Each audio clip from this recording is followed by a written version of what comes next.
Hi dears, എല്ലാവർക്കും സുഖാണോ? അപ്പോൾ ഇന്ന് നമ്മൾ തയ്യാറാക്കുന്നത് ഒരു സ്പെഷ്യൽ വിഷു പായസമാണ് കേട്ടോ. പരിപ്പ് പായസം എല്ലാവർക്കും ഇഷ്ടമാണല്ലേ? അപ്പോൾ തികച്ചും വ്യത്യസ്തമായ രുചിക്കൂട്ടിൽ നമുക്ക് പരിപ്പ് പായസം തയ്യാറാക്കിയെടുക്കാം. അപ്പോൾ വീഡിയോയിലേക്ക് പോകുന്നതിന് മുമ്പായിട്ട് എല്ലാവർക്കും എൻ്റെ വിഷു ആശംസകൾ. ഓണായാലും വിഷു ആയാലും നമുക്ക് പായസം ഇല്ലാതെ സദ്യ അങ്ങോട്ട് പൂർണ്ണമാവില്ല അല്ലേ? അപ്പോൾ നമുക്ക് പരിപ്പ് പായസം ഉണ്ടാക്കാനായിട്ട് തുടങ്ങാം. അതിനായിട്ട് ഇതാ ഒരു ബൗൾ എടുത്തിട്ടുണ്ട്. അതിലോട്ട് 2 ടേബിൾ സ്പൂണോളം ഗോതമ്പ് പൊടി ഇട്ട് കൊടുത്തിട്ടുണ്ട്. പിന്നെ 2 ടേബിൾ സ്പൂണോളം മൈദപ്പൊടി ഇട്ടു. ഇതാ 1 സ്പൂണ് അരിപ്പൊടിയും കൂടി ഇട്ട് കൊടുത്തിട്ടുണ്ട്. പിന്നെ ഇട്ട് കൊടുത്തിട്ടുള്ളത് 1 സ്പൂണോളം റവയാണ്. എല്ലാം ടേബിൾ സ്പൂണാണ് കേട്ടോ. പിന്നെ ഒരു നുള്ള് മാത്രം ബേക്കിംഗ് സോഡയും ഇട്ട് കൊടുത്തിട്ടുണ്ട്. ഇനി നമുക്ക് ഈ മാവ് നന്നായിട്ട് മിക്സ് ചെയ്തതിന് ശേഷം ഇതിലോട്ട് 3 ചെറുപഴം ചേർത്ത് കൊടുക്കാം. അതിനുശേഷം അതിലോട്ട് ചേർത്ത് കൊടുക്കുന്നത് ഒരു 1/2 ടീസ്പൂണോളം പഞ്ചസാരയാണ്. ഇനിയിപ്പോൾ ഈ മാവിലോട്ട് ഞാൻ വെള്ളമൊന്നും ഒഴിച്ച് ചേർക്കുന്നില്ല. ഈ പഴത്തിൻ്റെ ആ ഒരു നനവ് കൊണ്ട് തന്നെ നമുക്ക് ഈ മാവ് ഒന്ന് കുഴച്ചെടുക്കാം. അപ്പോൾ പഴമൊക്കെ നമ്മളിത് നന്നായിട്ട് കൈ കൊണ്ട് ഉടച്ചു കൊടുത്തതിന് ശേഷം ആ മാവിലോട്ട് പഴം അങ്ങോട്ട് ഇളക്കി യോജിപ്പിച്ച് കൊടുക്കുക. അപ്പോൾ തീരെ വെള്ളം ഒഴിക്കേണ്ട ആവശ്യമില്ല. എനിക്കിത് വെള്ളം ചേർക്കാതെ തന്നെ ഈ മാവിൽ കറക്റ്റായിട്ട് വന്നിട്ടുണ്ട്. നമ്മൾ ചപ്പാത്തി മാവിൻ്റെ ഒരു പാകമില്ലേ, അതുപോലെയല്ല, കുറച്ചും കൂടെ ലൂസായ തരത്തിൽ. അപ്പോൾ നമ്മൾ ഇതിലോട്ട് ചേർത്ത് കൊടുക്കുന്ന പഴം ചെറുപഴമാണ് ചേർത്ത് കൊടുത്തിട്ടുള്ളത്. നിങ്ങൾക്ക് ഏത് പഴം വേണമെങ്കിലും ചേർത്ത് കൊടുക്കാം. നേന്ത്രപ്പഴമാണെങ്കിൽ നേന്ത്രപ്പഴം ചേർത്ത് കൊടുക്കാം. പിന്നെ റോബസ്റ്റ ഉണ്ടല്ലോ, അത് വേണമെങ്കിലും ചേർത്ത് കൊടുക്കാം. അപ്പോൾ നമ്മളിത് മാവൊക്കെ നന്നായിട്ട് കുഴച്ചെടുത്തുകൊണ്ട് വന്നിട്ടുണ്ട്. ഇത് ഒരു ചപ്പാത്തി മാവിനേക്കാട്ടിലും കുറച്ചും കൂടെ ലൂസായ രീതിയിലാണ് കുഴച്ചെടുത്തിട്ടുള്ളത്. ഇനി നമുക്ക് ഇതിലോട്ട് 2 ടേബിൾ സ്പൂണോളം ചിരകി വെച്ചിരിക്കുന്ന നാളികേരം ചേർത്ത് കൊടുക്കാം. എന്നിട്ട് അതും കൂടെ നന്നായിട്ട് മിക്സ് ചെയ്തെടുക്കുക. അപ്പോൾ ഇതിലോട്ട് ചേർത്ത് കൊടുക്കുന്ന ഇൻഗ്രീഡിയൻസ് ഒക്കെ നമ്മൾ ടേബിൾ സ്പൂൺ അളവിലാണ് ചേർത്ത് കൊടുത്തിട്ടുള്ളത് കേട്ടോ. ഇനി നമുക്ക് പായസത്തിന് ആവശ്യമായിട്ടുള്ള ശർക്കരപ്പാനി തയ്യാറാക്കാം. അതിനായിട്ട് ഒരു പാത്രം അടുപ്പിലോട്ട് വെച്ച് കൊടുത്തിട്ടുണ്ട്. എന്നിട്ട് ഒരു ഗ്ലാസ് വെള്ളം ഒഴിച്ച് കൊടുത്തിട്ടുണ്ട്. ഞാനിപ്പോൾ ഇവിടെ പായസത്തിലേക്ക് ആവശ്യമായിട്ട് ഒരു 5 മുതൽ 6 അച്ച് ശർക്കര വരെ ഇട്ട് കൊടുക്കുന്നുണ്ട്. പായസത്തിലൊക്കെ മധുരം ഓരോരുത്തരുടെ ആവശ്യത്തിനനുസരിച്ച് ചേർത്ത് കൊടുക്കുക. പലവർക്കും മധുരം കൂടിയും കുറഞ്ഞും ഒക്കെയാണ് പായസത്തിന് ഇഷ്ടം ഉണ്ടാവുക. അപ്പോൾ അതിനനുസരിച്ച് നമ്മൾ മധുരം ചേർത്ത് കൊടുക്കാൻ ശ്രദ്ധിക്കണം കേട്ടോ. അപ്പം നമ്മുടെ ശർക്കരപ്പാനി റെഡിയായി വരുമ്പോഴേക്കും നമുക്ക് പരിപ്പ് ആവശ്യത്തിനുള്ളത് വേവിച്ചെടുക്കണം. അപ്പോൾ അതിനായിട്ട് ഒരു ബൗൾ എടുത്തിട്ടുണ്ട്. അതിൽ ഞാൻ എടുക്കുന്നത് 2 ബൗള് പരിപ്പാണ് എടുക്കുന്നത്.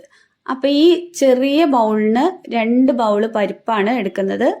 ഇത് കണ്ടില്ലേ, ഈ വെള്ള ചെറിയ ബൗളിന് 2 ബൗള് പരിപ്പ് എടുത്തിട്ടുണ്ട്. അത് മറ്റേ ചെറുപയർ പരിപ്പാണ് എടുത്തിട്ടുള്ളത്. അപ്പോൾ ഇതുപോലത്തെ 2 ബൗള് പരിപ്പിന് ആവശ്യമായിട്ടുള്ള അളവാണ് ഞാൻ പറഞ്ഞിട്ടുള്ളത്. അപ്പോൾ പരിപ്പൊക്കെ കഴുകി ഞാനിതാ ഒരു ഉരുളിയിലോട്ട് ഇട്ട് കൊടുത്തിട്ടുണ്ട്. എന്നിട്ട് നമുക്കിത് നന്നായിട്ട് വറുത്തെടുക്കാം.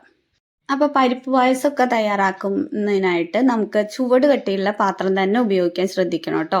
അപ്പോൾ പരിപ്പൊക്കെ നമ്മുടെ വറുത്തത് അവിടെ റെഡിയായി വന്നിട്ടുണ്ട്. അതിൽ നിന്നും 1 ബൗള് പരിപ്പ് എടുത്തിട്ട് ഞാൻ കുക്കറിലോട്ട് ഇട്ട് കൊടുക്കുന്നുണ്ട്. എന്നിട്ട് ആവശ്യത്തിനുള്ള വെള്ളം കൂടെ ഒഴിച്ചു കൊടുത്തിട്ട് നമുക്ക് കുക്കറിൽ 2 വിസിൽ അടിച്ചെടുക്കാം. നമ്മൾ 2 ബൗള് പരിപ്പ് എടുത്തതിൽ 1 ബൗള് മാത്രമാണ് കുക്കറിൽ ഇട്ട് കൊടുത്തിട്ടുള്ളത്. 1 ബൗള് ഇവിടെ മാറ്റി വെച്ചിട്ടുണ്ട് ഉരുളിയിൽ തന്നെ. ഇനി നമുക്ക് നാളികേരപ്പാൽ ആവശ്യമുണ്ട്. ഒരു വലിയ നാളികേരത്തിൻ്റെ പാല് ഞാൻ പിഴിഞ്ഞെടുത്തിട്ടുണ്ട്.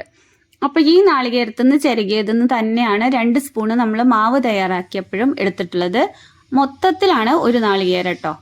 അപ്പോൾ ഉരുളിയിലേക്ക് മാറ്റി വെച്ചിട്ടുള്ള പരിപ്പിലേക്ക് നമ്മൾ 2ാം പാൽ ഒഴിച്ചു കൊടുത്തിട്ട് ആ ഉരുളിയിൽ മാറ്റി വെച്ച പരിപ്പില്ലേ, അത് നമ്മൾ വേവിച്ചെടുക്കുന്നുണ്ട്. അപ്പോൾ പരിപ്പൊക്കെ ഒന്ന് വെന്ത് റെഡിയായി വരുമ്പോഴേക്കും നമുക്ക് കുഴച്ച് വെച്ചിരിക്കുന്ന മാവ് ഒന്ന് ഉരുട്ടിയെടുക്കാം. കണ്ടോ, ഇതുപോലെ കുഞ്ഞു കുഞ്ഞു ഉരുളകളാക്കിയിട്ട് നമുക്കിത് ഉരുട്ടിയെടുക്കണം. കയ്യിൽ ഒരു വെള്ളം തൊട്ടതിന് ശേഷം വേണം ഇത് ഉരുട്ടിയെടുക്കാനായിട്ട്. ഇതുപോലെ ചെറിയ ഉരുളകളാക്കി ഞാൻ എടുത്തുകൊണ്ട് വന്നിട്ടുണ്ട്. ഇനി നമുക്കൊരു ചീനച്ചട്ടിയിലോട്ട് 2 ടീസ്പൂണോളം നെയ്യ് ഒഴിച്ചു കൊടുക്കാം. അതിനുശേഷം ഒഴിച്ചു കൊടുത്തിട്ടുള്ളത് വെളിച്ചെണ്ണയാണ് കേട്ടോ. എന്നിട്ട് ഈ ബോൾസ് നന്നായിട്ടൊന്ന് വറുത്തെടുക്കാം.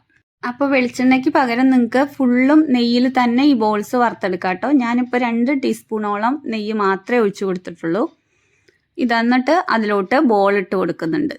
അപ്പോൾ വീഡിയോ ആരെങ്കിലും സബ്സ്ക്രൈബ് ചെയ്യാതെ കാണുന്നവരാണെങ്കിൽ ഒന്ന് സബ്സ്ക്രൈബ് ചെയ്ത് സപ്പോർട്ട് ചെയ്തേക്കണേ. തൊട്ടടുത്തുള്ള ബെല്ലൈക്കണും കൂടി ഒന്ന് അമർത്താൻ മറക്കണ്ട കേട്ടോ.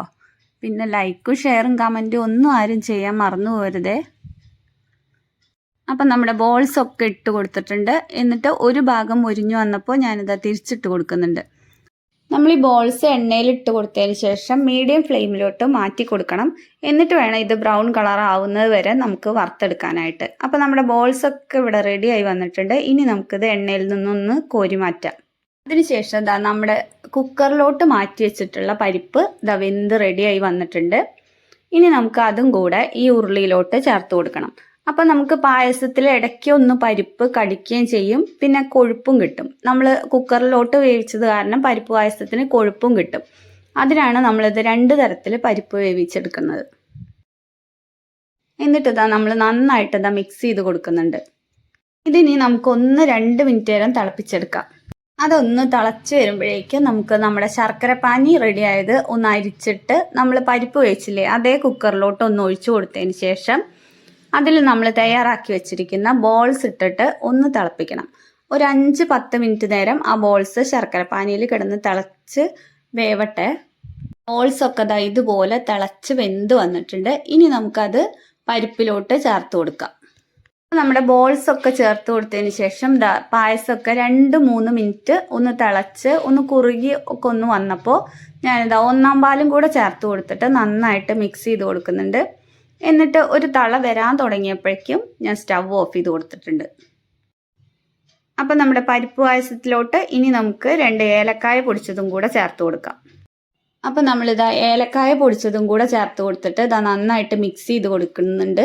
ഇനി നമുക്കൊരു ചീനച്ചട്ടി വെച്ച് കൊടുക്കാം. അതിലോട്ട് നെയ്യ് ഒഴിച്ചു കൊടുക്കുന്നുണ്ട്. 2 ടേബിൾ സ്പൂണോളം നെയ്യ് ഒഴിച്ചു കൊടുക്കുന്നുണ്ട്. അതിനുശേഷം അതിലോട്ട് ഇട്ട് കൊടുക്കുന്നത് അണ്ടിപ്പരിപ്പാണ്. ഞാനിപ്പോൾ ഇതിലോട്ട് തേങ്ങാക്കൊത്തോ മുന്തിരിങ്ങയോ ഒന്നും ചേർക്കുന്നില്ല. നിങ്ങൾക്ക് വേണമെങ്കിൽ ചേർക്കാം കേട്ടോ. ഇവിടെ ഉള്ളവർക്ക് തേങ്ങാക്കൊത്തും മുന്തിരിങ്ങയൊന്നും ഇഷ്ടമല്ലാത്തതുകൊണ്ട് ഞാൻ ചേർത്ത് കൊടുക്കുന്നില്ല. എന്നിട്ട് അതും കൂടെ പായസത്തിലോട്ട് ചേർത്ത് കൊടുത്തിട്ടുണ്ട്. അപ്പോൾ തികച്ചും വ്യത്യസ്തമായ രുചിക്കൂട്ടിൽ തയ്യാറാക്കിയെടുത്ത നമ്മുടെ പരിപ്പ് പായസം ഇവിടെ റെഡി ആയിട്ടുണ്ട്. വീഡിയോ എല്ലാവർക്കും ഇഷ്ടമായി എന്ന് വിശ്വസിക്കുന്നു. വീഡിയോ ഇഷ്ടമായ ലൈക്കും ഷെയറും സബ്സ്ക്രൈബും ചെയ്ത് സപ്പോർട്ട് ചെയ്യാൻ മറക്കണ്ട കേട്ടോ. പിന്നെ കമൻറ്റും കൂടെ ചെയ്തേക്കണേ.